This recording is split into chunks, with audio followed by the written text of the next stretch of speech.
Star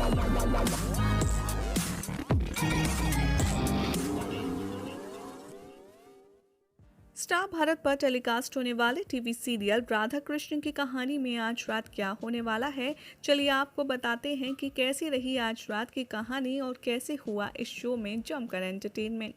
आज शाम के एपिसोड की शुरुआत हुई सांब से, जहां वो हमेशा हमेशा के लिए कृष्ण से दूर जाने के लिए एक ऐसी रचना कर रहा है जो भारी पड़ने वाली है खुद द्वारका वासियों पर, उसके माँ पापा पर।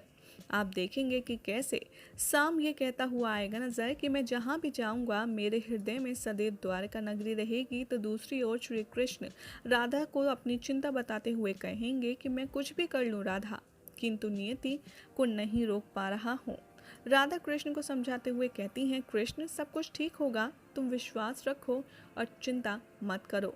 दूसरी ओर आप देखेंगे कि सांब अपनी माता जामवंती के साथ सज्ज हो जाता है द्वारका को छोड़कर जाने के लिए, और रथ पर वो लाल ध्वज लगा करके अपना साध लेता है शरीर। इसे देख कर के जामवंती चिंतित होती है और कहती है कि पुत्र तुमने ये ध्वज क्यों लगाया है, ये तो युद्ध का प्रतीक होता है, इसे हटा दो सांब।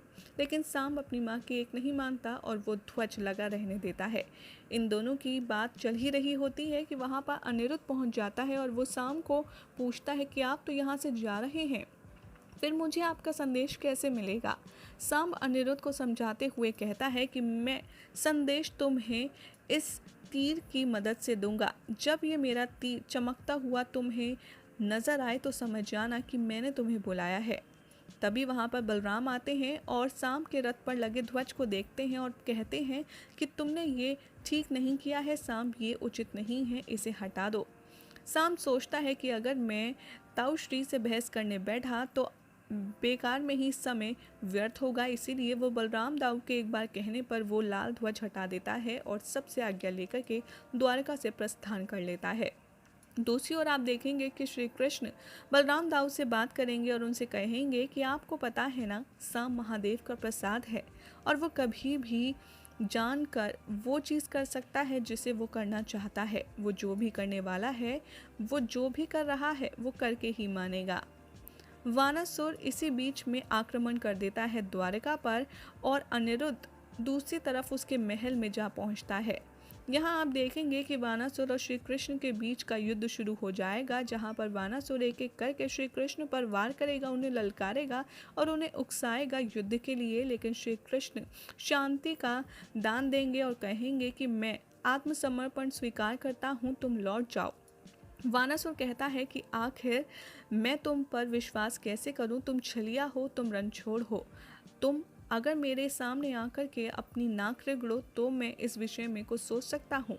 श्री कृष्ण को क्रोध आता है और वो कहते हैं कि वानासुर मैंने आत्मसमर्पण स्वीकार किया है लेकिन दास्यपन नहीं, अभी भी कहता हूँ तुम लौट जाओ, समय है, जो तुम्हें चाहिए तुम्हें मिल रहा है, लेकिन तुम मुझे इस तरह से अगर विवश करोगे तो मुझे भी कुछ करना पड़ेगा।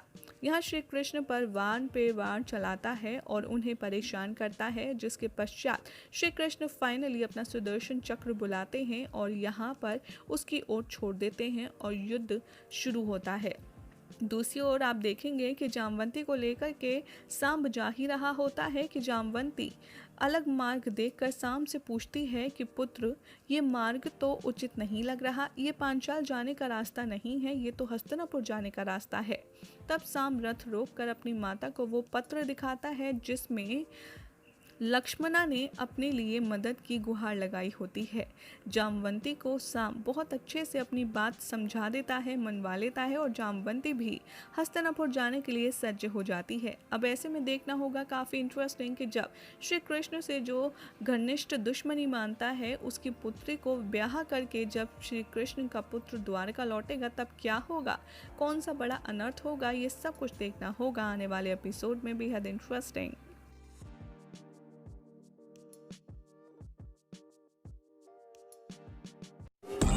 Wow, wow, wow, wow, wow, wow.